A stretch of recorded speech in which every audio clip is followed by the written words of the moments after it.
Muy buenas noches y gracias por su atención. Una vez más, también le agradezco a Henry, Mauricio y también, ¿por qué no, Alfonso, por permitir este tipo de intercambio? Y voy a hablar sobre un tema muy interesante, breve. Les voy a dar un bono en vez de solamente la correspondencia interrumpida durante la guerra hispanoamericana o hispano-cubano-americana. Voy a añadir las cartas o el tipo de correspondencia que evadió el bloqueo naval militar de los Estados Unidos sobre la isla de Cuba. Este, como bien saben, los eventos bélicos han tenido un impacto enorme sobre la transmisión de la correspondencia, lo que produce generalmente piezas muy interesantes, fascinantes a veces. Hemos hablado de otros eventos similares en el pasado, como por ejemplo la invasión europea de México en el año 61, hasta que se expulsó el imperio de Maximiliano en 67. Y esta guerra fue muy breve, a mediados del año 1898, pero produjo material muy interesante. Me voy a limitar a la interrupción de la correspondencia durante este periodo. Brevemente les voy a mencionar la cronología de eventos, porque es importante mantener eso en mente. La chispa que hizo estallar esto, ya había mucha tensión antes de esto, pero el acorazado Maine de los Estados Unidos entró al puerto de La Habana el 25 de enero, eh, eh, y estalló bajo circunstancias dudosas el 15 de febrero, con la pérdida de 268 vidas de militares navales americanos, marinos y oficiales. Y al mes siguiente, una corte naval de investigación concluye que la explosión fue causada por una mina sumergida. Hubo una serie de fracasos diplomáticos, por lo cual la guerra se hizo inminente en abril, a finales de abril de 1898, al punto que los Estados Unidos comienzan el bloqueo naval de la isla de Cuba el 22 de abril. Pero la guerra no fue declarada hasta el 25 de abril por los Estados Unidos, ya que España le declaró la guerra a Estados Unidos primero. Y los Estados Unidos emitieron que el estado de guerra estuvo en efecto retroactivamente hasta el 21 de abril. Y eso justificaba la captura de ciertas embarcaciones que se habían tomado en aquella época, ¿no? En aquella fecha.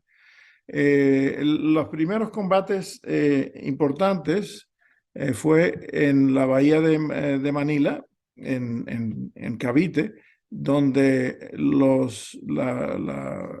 flota naval americana destruye lo que quedaba de la flota española en Filipinas, que no era mucho, eran buques principalmente totalmente inútiles. Eso sucedió el 1 de mayo. En el área de Cuba, el primer combate naval se llevó a cabo el 11 de mayo. La flota del almirante Cervera de España salió de la península y llegó a la bahía de Santiago el 28 de mayo. Cuando llegó antes de eso, unos días antes, cuando fue descubierto, los Estados Unidos bloquearon el puerto de Santiago y decidieron invadir, no por La Habana, como se pensaba antes, sino por el sureste de la isla, a las afueras de Santiago, en un pueblito en la costa que se llama Daiquiri.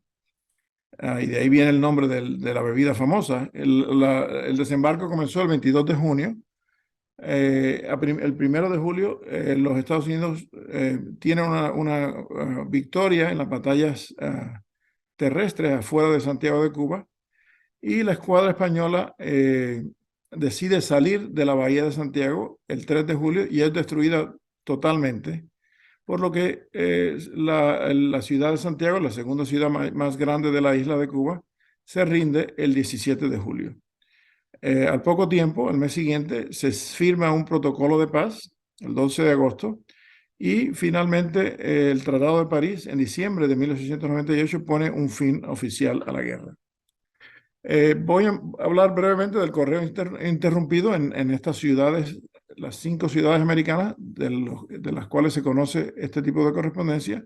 Voy a hablar del correo de otros países y otro ejemplo de un tipo de correo interrumpido que muy particular, que ya se los enseñaré, la reanudación del correo, la correspondencia no entregada, la correspondencia en buques que evadieron el bloqueo naval y finalmente el único ejemplo que se conoce del correo capturado por los Estados Unidos.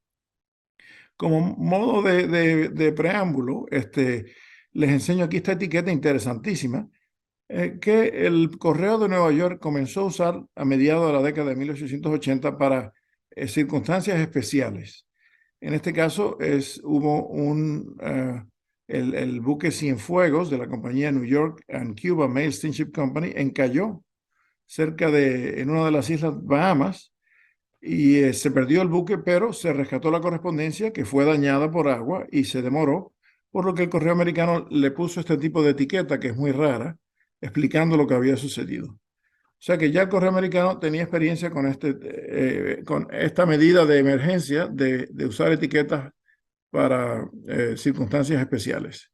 Y se conocen 2 etiquetas usadas en Nueva York con el texto que aquí pueden ver, el despacho, evidentemente, obviamente de la correspondencia que no se especifica, el despacho para España o las colonias españolas está prohibido por motivos de la guerra. Oficialmente, la orden postal 161 del correo americano, emitida el 26 de abril de 1898, suspende el correo entre los Estados Unidos y España y sus territorios, principalmente Cuba. Había 2 vías principales de correspondencia entre Estados Unidos y Cuba. La principal era por Nueva York, por la compañía New York and Cuba Mail Steamship Company, y había otra menos importante por Tampa, la compañía de Henry B. Plant, que conducía 2 vapores pequeños entre La Habana y Tampa desde principios de la década de 1890. Estas etiquetas no son súper raras, pero tampoco son comunes, se usaron muy brevemente, se conocen solamente entre el 16 de abril, la fecha de la correspondencia, y el 24 de abril. Miden 6 centímetros por 2.2 centímetros y se imprimían en hojas grandes. Se conocía una hoja de 10 que después se cortaban individualmente y no tenían pegamento, se pegaban con cola bastante burdamente, como van a ver varios ejemplos de estas cartas, y se conocen 2 tipos como se dice en castellano, ¿no? Layout del texto, ¿no? De cómo se moldeó el mensaje.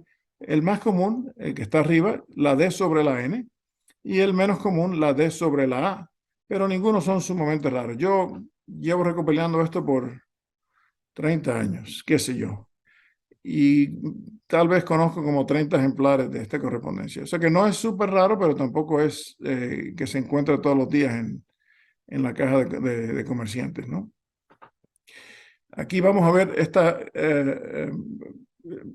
aparte de lo interesante de la historia postal, lo que yo encuentro más fascinante es el aspecto humano de todos estos conflictos que fue tan impactante para las personas afectadas, que a veces se revela en el contenido de alguna de estas cartas y es sumamente fascinante. Por ejemplo, el contenido de esta carta leía: mi querida hermana Paquita, recibí tu carta esta mañana y francamente confieso que no pensaba que estuvieras en tanto peligro debido a las circunstancias presentes hasta que recibí tu carta.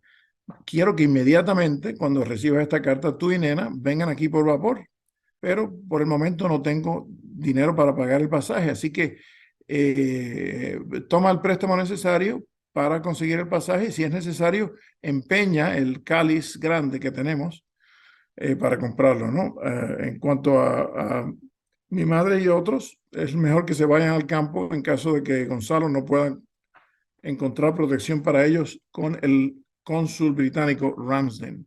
El señor era Federico Ramsden, casado con una cubana, Susana Ramsden, eh, cuya historia es fascinante y vamos a mencionarlo otra vez más adelante. Pues esta carta evidentemente no fue transportada, iba a ser llevada por un buque de la línea Ward. De hecho, todos los buques de la línea Ward fueron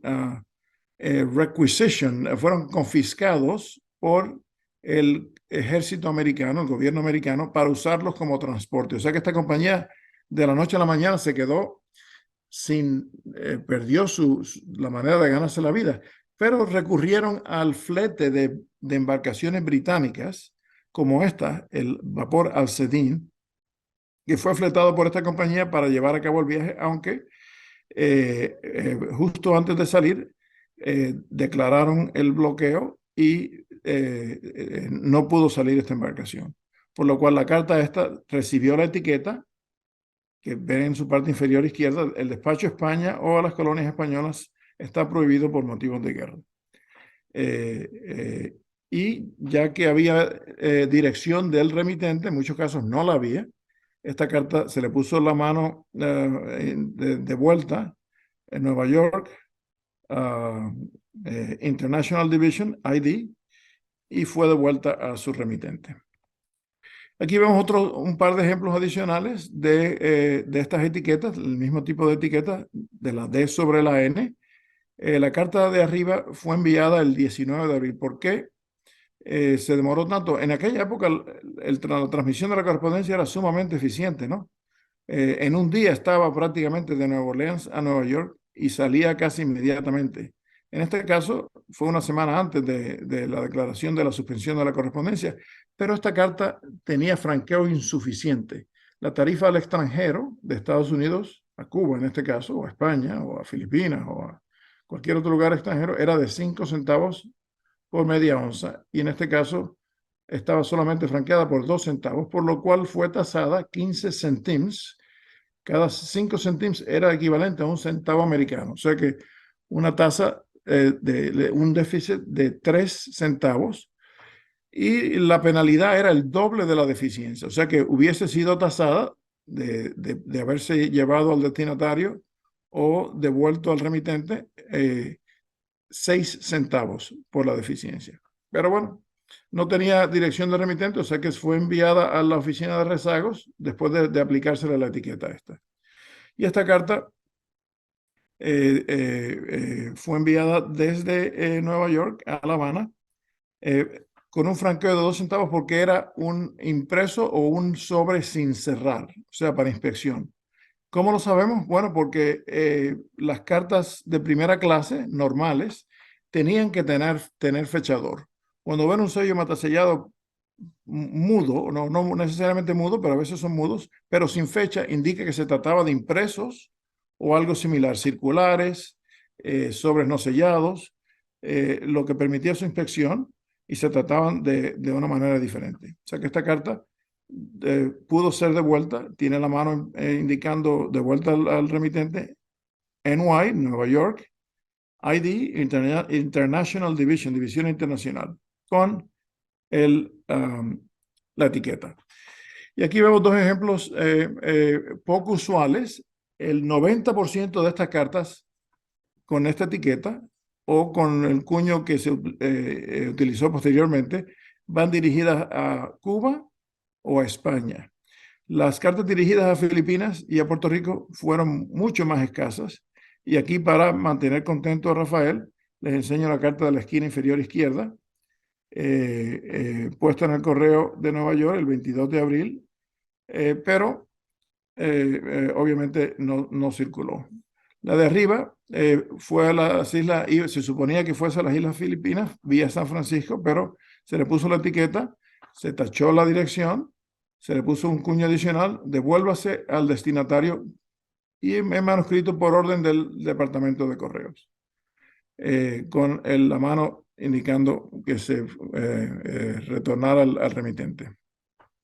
Y aquí, como les dije, muchos ejemplares, aunque estas cartas son usualmente más bonitas de lo que se encuentra en promedio, esta carta, como pueden ver aquí, fue pegada con un borrón de goma, de cola, ¿no? Se embadurnaba de corte y se pegaba en el sobre. ya que no eran etiquetas autoadhesivas. Y esta carta es muy interesante porque como fue a una persona prominente, el cónsul general del Imperio Alemán en La Habana, primero se detuvo, después fue enviada al departamento de rezagos, que en inglés se dice Dead Letter Office o oficina de cartas muertas, si se traduce literalmente, pero al finalizar la guerra, como ven aquí, el 10 de octubre de 1898, eventualmente fue devuelta se le dio curso y fue enviada al destinatario en La Habana. Esta es una carta similar, franqueada correctamente con 5 centavos, dirigida a La Habana con la etiqueta que a veces, rara vez se ponía sobre los sellos, generalmente se ponía en otra parte del sobre. Y aquí vemos dos piezas muy interesantes con el segundo tipo o el tipo menos común de etiqueta en la cual la D aparece sobre la A. La carta de la esquina superior izquierda es la única que conozco que no fue ni a España ni a un territorio español, sino a Marruecos. La ciudad de Mazagán, que hoy se llama El Hadida, no se confundan con el jodido, pero es algo parecido. Porque aunque el remitente especificó por vía de Francia, en aquella época no fue posible, porque toda la correspondencia con Marruecos de los Estados Unidos iba por vía de España, por lo cual esta carta no se le dio curso, se le puso la etiqueta y se devolvió a su destinatario. Y esta aquí es una carta de peso doble, 10 centavos de porteo, dirigida a La Habana y devuelta a su destinatario, a su remitente, perdón. Y esta es una pieza muy interesante. Es parte de la colección del Museo Postal Cubano, que gracias a la cortesía de varios empleados me facilitaron la imagen. Y es una carta rarísima, una carta certificada desde Yokohama, Japón, hasta La Habana. La correspondencia de Asia en aquella época y hoy en día también se enviaba por vía de la costa oeste, principalmente San Francisco, aunque en este caso la intención fue ir por San Francisco, sin embargo fue por Tacoma, en el estado de Washington, en el noroeste de los Estados Unidos. Y es muy peculiar porque tiene 3 diferentes etiquetas de registración, de certificación. Una de Japón de salida, una de Tacoma, Washington, de llegada a los Estados Unidos, una en Nueva York, antes de mandarla a Cuba. Quizás pudo haber tenido una cuarta de de habérsele dado curso hasta La Habana, que eso sería algo excepcional, pero sin embargo en Nueva York se detuvo, se le puso la etiqueta, que es la única etiqueta que se conoce, aplicada en la parte de atrás de una cubierta, y se devolvió eventualmente a su destinatario en Japón, a su remitente, perdón, en Japón. Es una pieza excepcional, le falta un timbre aquí, pero es una pieza fabulosa. Como les dije, esa etiqueta apenas se aplicó por una semana y pico, ¿no? Como pueden imaginarse, no era algo muy práctico, ¿no? Tener que imprimirlas, cortarlas, ponerle goma y pegarlas. Era mucho más eficiente el uso de cuños. Y se conocen 2 tipos de cuños aplicados en Nueva York. El primero, del cual solo se conocen 2 ejemplares, tiene su fecha en la parte inferior, pero el texto es similar al de las etiquetas. El segundo, que se conocen más ejemplares, aunque tampoco es común, es similar al texto de la etiqueta, pero tiene en la parte superior, devuélvase al remitente, y en la parte inferior, New York Post Office, las iniciales del Correo de Nueva York. El primero se conocen 2 entre abril y julio, y el segundo se conoce desde fines de mayo hasta fines de julio de 1898. No tiene fecha, pero esa es la fecha en la cual se puso en correo la correspondencia. Esta es la carta más temprana que se conoce que tiene marcas de correspondencia interrumpida cursadas por Nueva York. Fue puesta 10 días antes de que se interrumpiera la correspondencia el 16 de abril. ¿Por qué se demoró tanto? Bueno, porque no tenía franqueo suficiente. Por eso se detuvo inicialmente por falta de franqueo.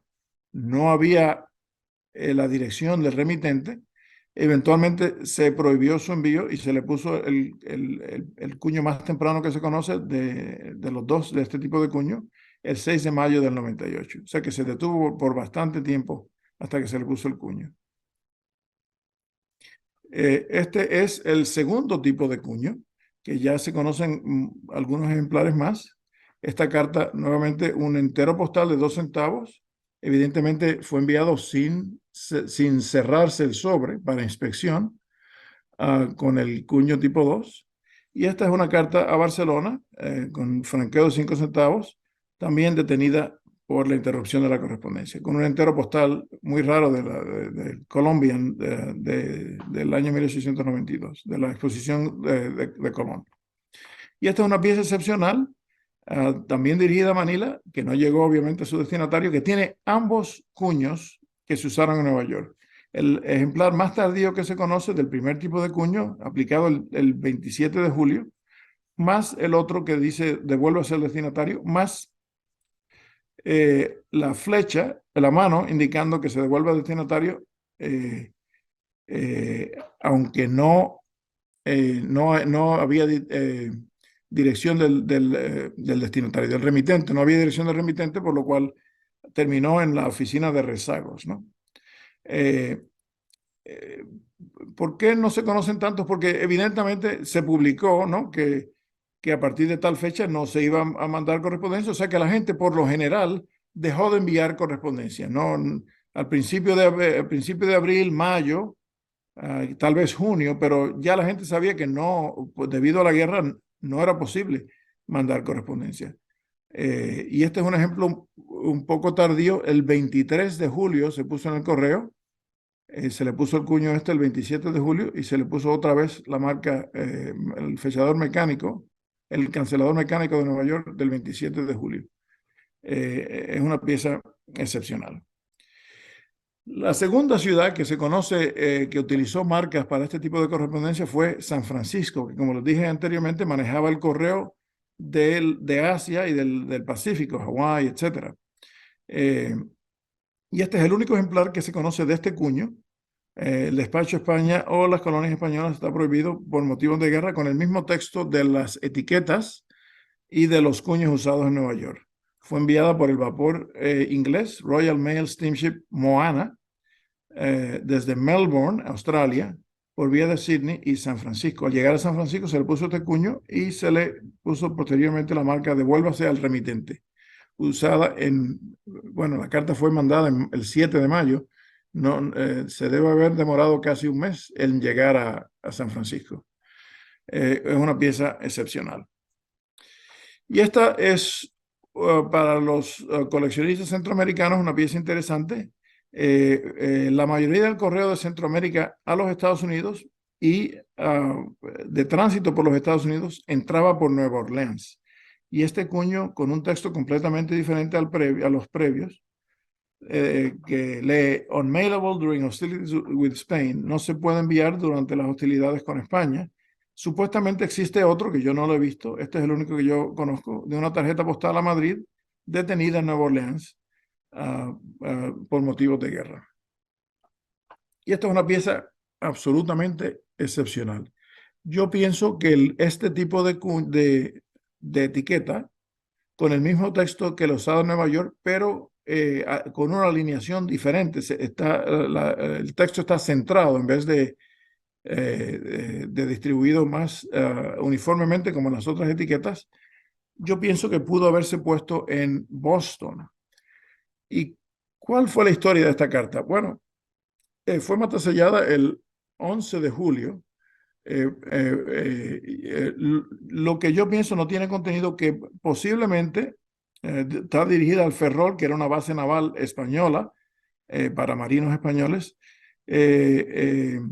Yo pienso que fue enviada por un prisionero de guerra de la Marina Española capturado en las afueras de Santiago de Cuba el 3 de julio de 1898, que fueron llevados a una base naval en New Hampshire, en Portsmouth, en el río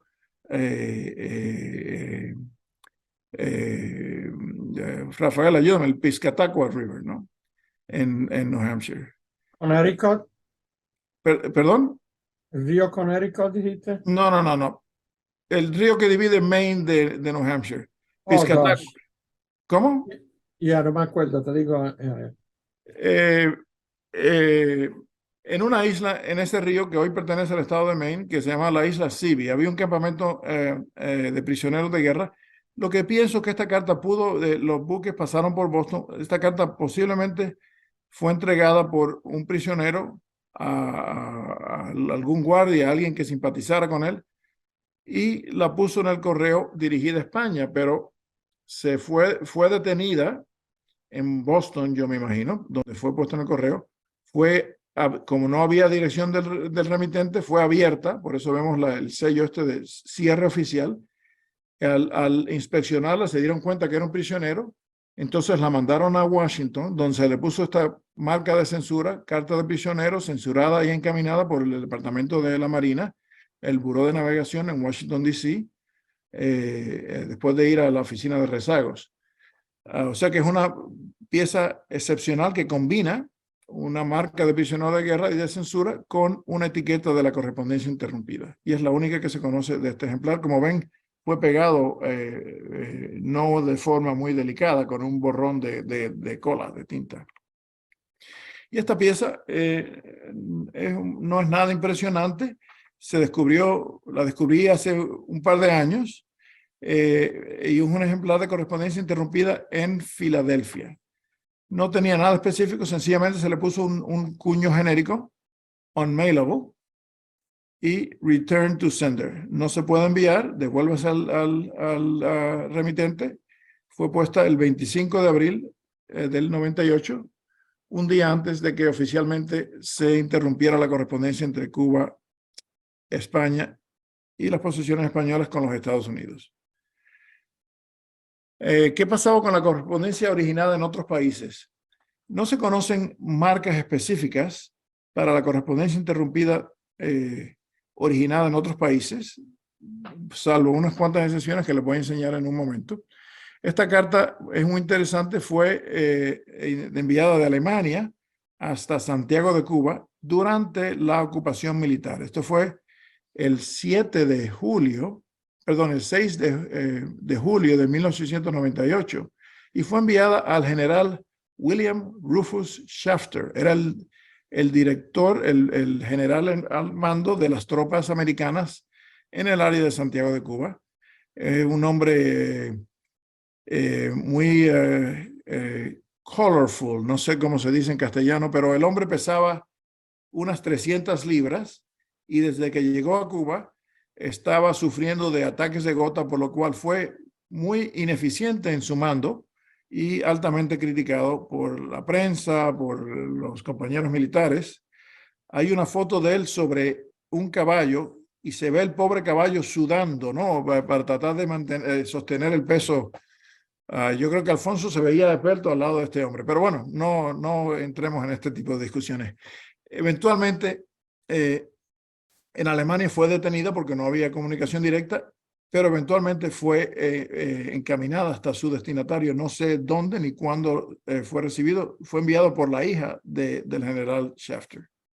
Una pieza muy interesante. Y esta la vi recientemente en eBay. No me la saqué, pero fue una pieza muy interesante. Fue una circular impresa de Bild, Holanda, a La Habana.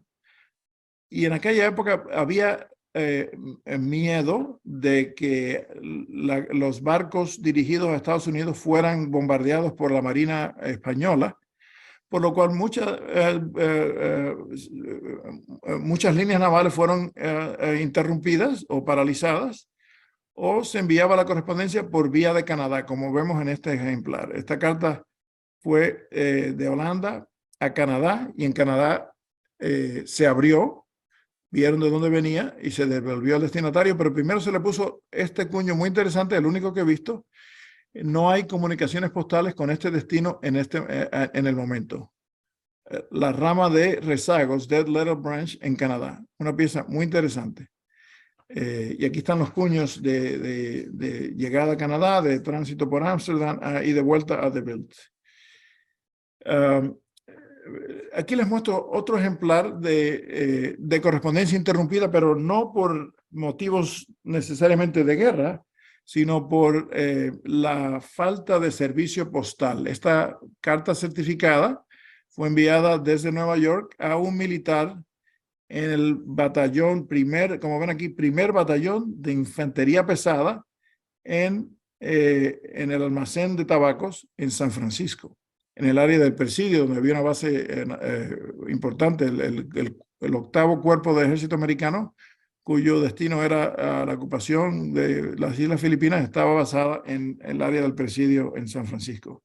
Fue enviada en mayo del 25 del 98. Al llegar a San Francisco, el destinatario se había ido con las tropas a la invasión de las Islas Filipinas por vía de Hawái, por lo cual se le puso esta etiqueta con la marca manuscrita. La persona a la quien se dirige esta carta se ha embarcado con el primer destacamento para Manila, Islas Filipinas, por lo cual la carta no puede ser entregada. En San Francisco se ha anunciado en los diarios que no se puede reencaminar correspondencia certificada por los transportes navales. ¿Por qué? Porque sencillamente no había servicio postal. Los primeros empleados de correo americano enviados a las Islas Filipinas no salieron hasta junio, el 15 de junio de 1898, por lo cual no se podía asegurar la seguridad de esta carta y tuvo que ser devuelta. A los pocos meses después se estableció una oficina para la correspondencia certificada proveniendo de las Islas Filipinas en San Francisco, que se le llamó la Estación Filipinas en San Francisco. Y esta carta certificada vino de Filipinas hasta San Francisco y de ahí a Nueva York con estos cuños de San Francisco. Una pieza muy interesante. Volviendo al final de la guerra, como les dije, a partir del 21 de julio en Cuba se permitió la correspondencia civil en las áreas ocupadas, que era el sureste de la isla de Cuba. El bloqueo naval oficialmente se le puso fin el 14 de agosto. Y el 16 de agosto el correo británico reanudó el servicio postal. El servicio postal de los paquebotes franceses entre San Nazaire y La Habana fue restablecido el 21 de agosto y este es un cartel, una pancarta del General Post Office de Londres anunciando el restablecimiento del servicio postal para Cuba entre el Reino Unido y Nueva York por paquetes británicos. Y aquí vemos un par de ejemplares de la correspondencia que fue detenida, no devuelta a su remitente, sino demorada, ¿no? Y esta carta fue enviada en junio de 1898 de Barcelona hasta Santiago de Cuba, pero evidentemente fue retenida en España hasta que se restableció el servicio postal y cuando llegó a Cuba, el 24 de octubre, Santiago de Cuba ya estaba en manos del ejército americano. O sea que recibió esta marca de la estación militar número 1 en Santiago de Cuba en vez de los antiguos cuños españoles. Una pieza muy rara e interesante. Y esta tarjeta postal de Suiza a Fleischmanns en el estado de Nueva York. Fleischmanns, a pesar del nombre, fue el nombre de esta población que hoy en día tiene varios cientos de personas, es ínfimo. Un empresario húngaro de este nombre fue quien le dio el nombre a esta población. Y esta carta fue detenida, yo pienso que probablemente fue detenida en Europa, no en los Estados Unidos, porque de haber llegado a los Estados Unidos no había motivo de demorarla, ¿no? Y se le puso la marca única, recientemente descubierta, la entrega del correo fue demorada debido a la guerra con España. ¿Dónde se puso? No lo sé. Yo pienso que posiblemente en Nueva York, a su llegada de Europa. Pero bueno, es conjeturas mías, especulación. Pudo haber sido en Inglaterra. No lo sé. Pero es una pieza muy interesante. ¿Qué pasó con la correspondencia no entregada? Aquí vemos esta carta de un comerciante en la isla de Cuba, en Trinidad, Schmidt y Fisher, que le mandaron esta carta a la oficina de rezagos en Washington, seguramente preguntando si había alguna correspondencia para ellos y pidiendo que se las enviaran, ¿no? Al superintendente de la oficina de rezagos en Washington el 1 de octubre de 1898, cuando se había ya restablecido el servicio postal entre Cuba y los Estados Unidos. Y ahí terminamos la parte de la interrupción de la correspondencia, y como bono vamos a hablar brevemente del bloqueo naval, ¿no? El bloqueo naval hay pautas legales bien definidas de lo que consiste un bloqueo naval. Hay que declararlo para ser legal y hay que especificar de qué fecha hasta qué fecha está en pie y los puertos que están incluidos en ese bloqueo. Y no solo había que declararlo, había que tener presencia física, si no, no tenía fuerza legal. Oficialmente se bloquearon en la costa norte Cárdenas, Matanzas, La Habana, Mariel y Bahía Honda. En la costa suroeste, inicialmente Cienfuegos y Trinidad. Bueno, estos son más sobre el centro sur de la isla. Y eventualmente, cuando se descubrió la escuadra española en la Bahía de Santiago, se bloqueó el puerto de Santiago. Se sabe bien por los periódicos, etcétera, que hubo 22 buques españoles que evadieron el bloqueo. El más famoso, legendario prácticamente, fue el Montserrat, que evadió el bloqueo varias veces. Y a la misma vez se capturaron 35 buques españoles por el escuadrón de bloqueo de los Estados Unidos. Varios barcos fueron destruidos, especialmente el vapor Alfonso XII de la Compañía Transatlántica, que fue perseguido hasta que encalló en la costa de Matanzas en el año 1898. Ya no lo voy a aburrir, pero había un montón de embarcaciones americanas empleadas en el bloqueo. Requirió muchísimos recursos tuvieron que venir barcos de diferentes escuadras designadas a la flota del norte atlántico, a la flota del bloqueo, a la flota auxiliar naval y a la flota Mosquito, que eran embarcaciones pequeñas que servían más que nada como de alerta, ¿no? Avisar si había algún barco enemigo en el área, ¿no? Este es uno de los ejemplos fascinantes del bloqueo naval, de las cartas que evadieron el bloqueo. Esta carta fue enviada a Miss Mary Roberts, pero en realidad va dirigida a Jimmy. Este era Jimmy Ramsden, el hijo de Frederick Ramsden, el vicecónsul británico en Santiago, que ayudó a muchísimas familias, cuya esposa manda esta carta, Susana Ramsden. Hay una correspondencia relativamente voluminosa, la mayoría de ellas no conservan su contenido, pero el contenido es absolutamente fascinante.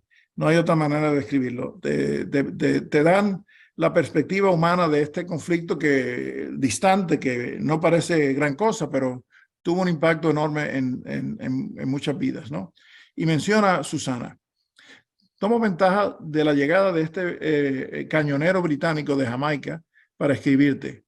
Aunque te escribí hace 3 días y hace una semana, ya que están capturando los buques españoles, a que dichas cartas puedan haber sido perdidas.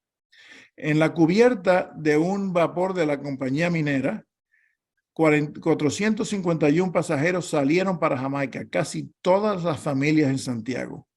Nadie entiende esta guerra que está terminando con todos nosotros. Y así por el estilo cuentan las vicisitudes que pasaron. El padre de Jimmy, el vicecónsul, bromeaba, ¿dónde está tu rifle? Que no lo encuentro, que voy a ver si voy y cazo algunas ratas, que es lo único que hay que comer, de comer por aquí. Y así por el estilo. Esta carta fue por vía de Santiago sin sellos, salió de Santiago sin sellos hacia Londres por vía de Kingston, Jamaica, el 3 de mayo de 1898. Fue recibida 2 semanas más tarde y tasada 5 peniques. La tarifa sencilla de una carta de media onza al extranjero era 2,5 peniques. Tuvo la marca de tasa, tuvo el 25 en céntimos franceses, equivalente a 5 centavos de dólar o 5 centavos de peso, o 2,5 peniques. Y se tasó con el doble de la deficiencia, 5 peniques, Foreign Branch Central en Londres. Una pieza muy interesante. Y esta es otra carta de doble peso que también evadió el bloqueo, enviada en julio de 1898 desde La Habana hasta Londres, probablemente por la vía del este de la isla, donde no había un bloqueo formal, ¿no? Y fue llevada privadamente hasta San Tomás, donde llegó el 18 de julio del 98 y fue enviada por un buque británico hasta Londres, donde llegó el 4 de agosto y fue tasada a 10 peniques, foreign branch, oficina extranjera, el doble de la deficiencia de 5 peniques, que era una carta doble. Y esta es una carta interesante. Técnicamente cruzó el bloqueo, pero las embarcaciones neutrales, como los buques alemanes, se les permitía entrar y salir del bloqueo mientras tanto estuviesen sujetas a la inspección, ¿no? Para asegurar que no llevaran armamentos o algo prohibido. Y esta es una tarjeta postal que se distribuyó ampliamente a los marineros de la Marina de Guerra alemana, una carta del Correo Marítimo alemán, mata sellada en la oficina postal del barco, ¿no? En la número 36 del barco Geier. No sé cómo se pronuncia en alemán, disculpe mi pronunciación. Eso se traduce a buitre en español. Y aquí está una imagen de ese buque de guerra alemán que pasó por La Habana, pasó por Santiago, y esta tarjeta fue escrita el 21 de julio en Santiago de Cuba por un marinero, enviada a Frankfurt, a Alemania. Una pieza sumamente rara e interesante. Y aquí vamos a hablar brevemente de un buque que trató de evadir el bloqueo. De hecho, este buque, el vapor español Argonauta, construido en 1879 de la compañía de Antonio Menéndez, basada en Cienfuegos, tenía un contrato con el Correo, y esta embarcación en esta ocasión viajaba desde La Habana a Cienfuegos. Aquí ven La Habana en el noroeste de la isla, pasó por la punta oeste hasta llegar a Cienfuegos, pero antes de Cienfuegos tuvo un pequeño incidente, bueno, no tan pequeño. Aquí les muestro varias cartas de la flota naval española encargada de proteger la costa, que, como hemos mencionado en otras charlas, disfrutaban de franquicia postal mientras tanto usaran el cuño de su embarcación, que les permitía la franquicia postal. Se ponían el correo normal y se mandaban a su destino. La mayoría de ellas iban a España. Este es del cañonero Estrella y este es del crucero Reina Mercedes. Había 4 embarcaciones a cargo de proteger el puerto de Cienfuegos. Eran cañoneros: el Diego Velázquez, Lince, Satélite y Gaviota. Estos cañoneros pesaban entre 100 y 300 toneladas y tenían varios cañones pequeños, o sea que no eran gran protección, pero era lo único que tenían disponible. Y aquí vemos 2 cuños de franquicia postal en un fragmento que era como se coleccionaban estas marcas anteriormente. Y aquí hay una marca también del cañonero Diego Velázquez, asignado a proteger el puerto de Santiago, con la marca Escuadra de Operaciones en la isla de Cuba. Y aquí vemos la imagen del cañonero. Pesaba 200 toneladas, tenía 2 cañones bastante pequeños. Como ven, miren el tamaño de esta embarcación comparada con estos buques de guerra americanos. Y aquí vemos un reporte del periódico una semana después de haber evadido el bloqueo, en otro viaje entre Cienfuegos y La Habana. Aquí menciona que el crucero auxiliar Eagle de la escuadra del bloqueo americano, un yate transformado, estaba vigilando la costa sur de Cuba, cerca de Cienfuegos, cuando divisó al Argonauta y comenzó su persecución. Se le disparó varias veces desde la orilla, pero no tuvo efecto y siguió la persecución y condujo al gran vapor a lo largo de la costa hacia los buques de guerra americanos Marblehead y Nashville. El Argonauta casi choca con el Nashville y le dispararon varios tiros de advertencia e inmediatamente el Argonauta se rindió. El buque de guerra Nashville apresó a 20 oficiales españoles a bordo y se los llevaron como prisioneros de guerra a los Estados Unidos hasta el puerto de Cayo Hueso. Y este fue la presa naval más grande atrapada durante la guerra. Todavía en esa época había prizes, ¿no? o presas, que el valor de la embarcación se capturaba, se vendía y las ganancias se las dividían entre la tripulación, entre los oficiales y la tripulación de los buques encargados de su captura. Todavía sucedía a finales del siglo XIX. Y aquí vemos los 20 oficiales militares españoles en su llegada a Cayo Hueso. De ahí fueron enviados hasta Atlanta, al fuerte McPherson. Y aquí vemos una ilustración contemporánea de la prisión militar de los Estados Unidos en el fuerte McPherson en Georgia. Que todavía hay una base naval, todavía sigue usándose como base militar. Y esta es una pieza fascinante que encontré en Cuba hace casi 10 años, una carta certificada de La Habana al consulado alemán en Santiago de Cuba, que fue puesta en el correo el 25 de abril de 1898 y tiene la fascinante anotación en su parte posterior. Dice: por Argonauta, capturado por los americanos, entregado aquí por el gobierno militar y recibido por la comisión que fue a la Armada Americana el día 3 de junio de 1898, según la circular volante. Lamentablemente no se conservó la circular, pero se conservó esta pieza excepcional, la única que se conoce capturada durante la guerra, que ha sobrevivido. Eventualmente, como iba dirigida al cónsul alemán, se le entregó a su destinatario por la comisión militar el 3 de junio de 1898. Y me parece que aquí termino con una vista de cuando terminó mi bloqueo de Cuba, desde La Habana mirando al morro de La Habana. Y muchas gracias por su atención. Con mucho gusto trataré de contestarles sus preguntas.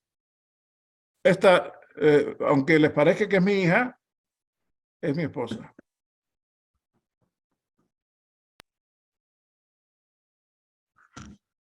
Muy bueno, Yamil. Muy Gracias. bien, Yamil, felicidades. Gracias. ¿Preguntas para Yamil?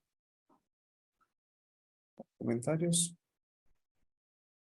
Yamil, yo por mientras aparecen las preguntas y comentarios, yo tengo una. Bueno, primero felicidades, muy interesante como siempre tus conferencias. Gracias. Estas etiquetas o estos cuños que se utilizaron para marcar, viendo las diferencias, se ha encontrado entre todos los documentos del correo alguna orden de producción que indicara quién era responsable del diseño, o eso no ha aparecido todavía. No la he encontrado. Hay unos documentos fascinantes que se llaman The Travers Papers, que se pueden consultar en el website de la US Philatelic Classic Society. A todo el mundo, no tienes que ser miembro, ¿no? Y ahí hay documentos de la época interesantísimos que hablan de la desinfección de la correspondencia, etcétera, pero no he encontrado nada que haga referencia a este tipo de etiquetas o a la correspondencia interrumpida. Solamente se conocen las órdenes postales que dicen a partir de tal fecha no se puede enviar correspondencia, o a partir de tal fecha se reanudó la correspondencia. Eso es todo lo que se sabe. Okay, muchas gracias.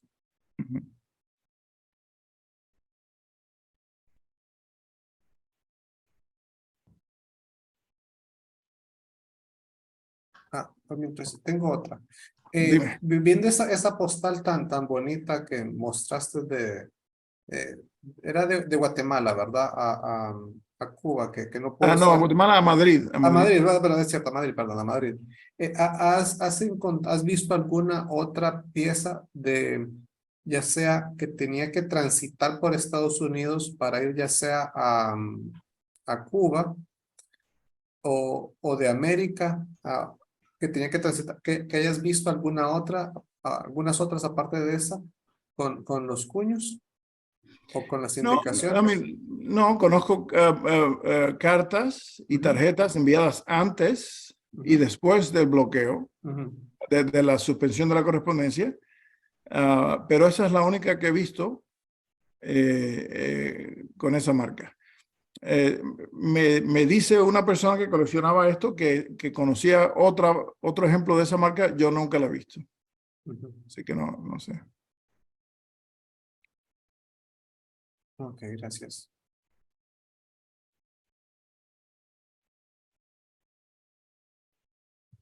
Sí, ninguna. Alfonso. Gracias, Yamil, por la presentación. La carta de Japón, esa carta viajaba de Yokohama al puerto en Seattle y de ahí se iba, ¿por qué vía el destinatario? Bueno, Seattle más o menos era en Tacoma, Sí. Washington.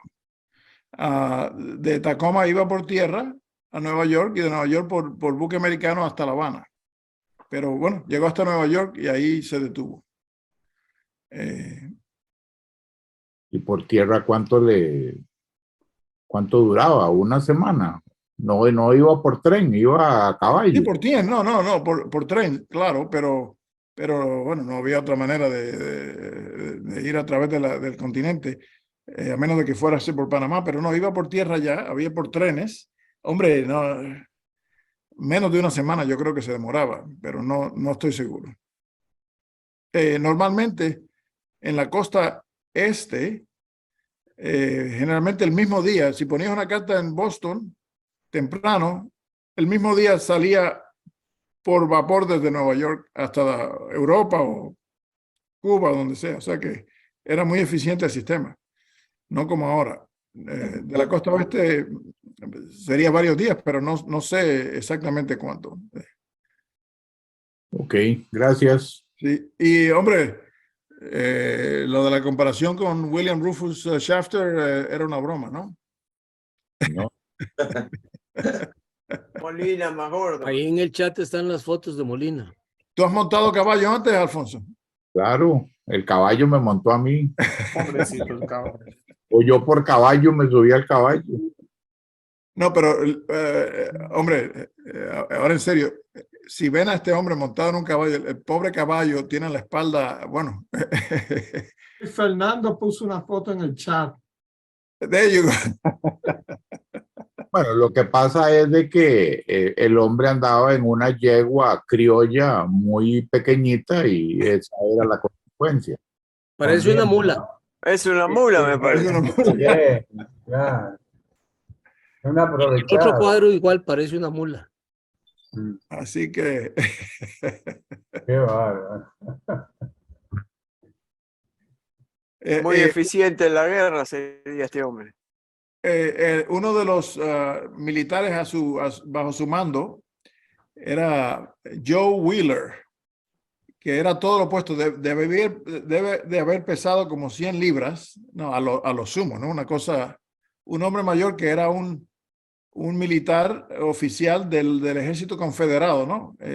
Fue el único oficial del ejército confederado en el nuevo ejército americano contra los españoles. Y se dice que en una escaramuza contra los españoles, que los españoles dispararon y salieron huyendo cuando los americanos dispararon, que el hombre excitado gritó, "We got those damn Yankees on the run." O decir, tenemos a los Yankees esos de retirada, ¿no? Un comentario freudiano, ¿no?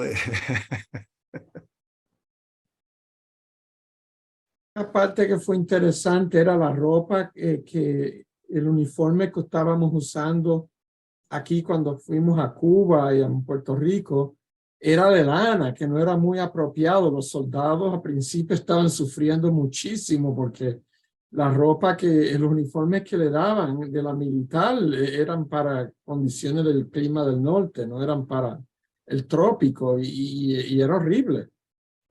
Era horrible. Era totalmente pobremente preparado para eso, ¿no? Ese hombre tan grande y pesado, imagínate con ropa, con un uniforme de lana. No, y el mes de junio y julio en Cuba es un poco caliente, ¿no? No mencionar los mosquitos, eso también es otra cosa que la malaria. Sí, sí. Ahí Mauricio me dijo el Piscataqua, el río Piscataqua entre... Oh, que yo después estaba pensando, creo que yo nunca he ido a ese, es oh gosh. Pero has tenido que Andrew. cruzar. Si vas de Maine a New Hampshire, tienes que haber cruzado por el Piscataqua, ¿no? Sí, sí, pero recuerda que yo estoy en el borde de De Vermont. Sí. Vermont y New Hampshire es el Connecticut que lo divide. Sí, Y sí. arriba en la parte es el Androscoggin.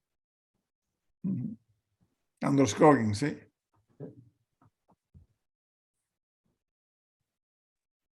Sí. Bueno, parece que expliqué todo tan bien. La verdad que sí, y muy interesante sobre Muy todo. claro, sí, sí. Piezas muy, muy lindas. La verdad que con Muy mucha raro. historia postal. Sí, muy rara, sí, sobre Sí, todo sí, eso. sí, sí. La verdad que sí. Y sí, creo que quedó muy claro. La verdad que sí. Sí. Algunas se devolvieron después de la guerra, right? Algunas estuvieron en hold hasta que acabó la guerra y las movieron.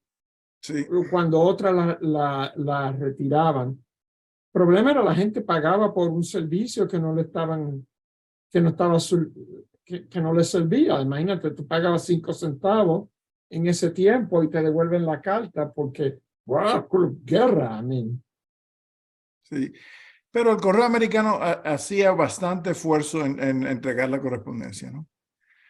Cuando no había dirección del remitente, abrían la carta, trataban de determinar de dónde venía y hacían todo lo posible por devolverla si no era posible dársele curso, ¿no?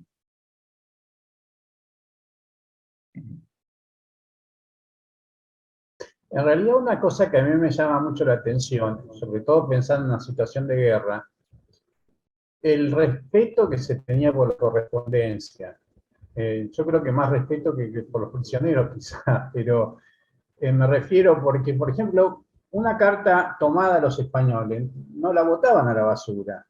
O sea, tenían todo su procedimiento y lo respetaban. O sea, el hecho de que haya quedado esa carta registrada nos está mostrando que había todo un procedimiento más allá de la situación de guerra que se estaba viviendo. Y eso es realmente muy llamativo, ¿no?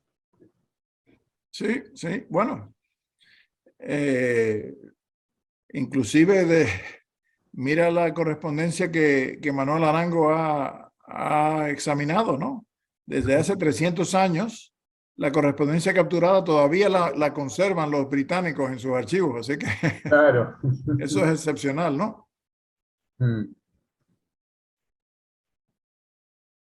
Claro. Muy, muy interesante, sí. Sí, cómo no. Bueno. ¿Alguna otra pregunta o comentario para Yamil? Ok, Yamil, en este caso, nuevamente felicidades por la excelente charla del día de hoy. Gracias a ustedes. Muchas gracias. Y el día de mañana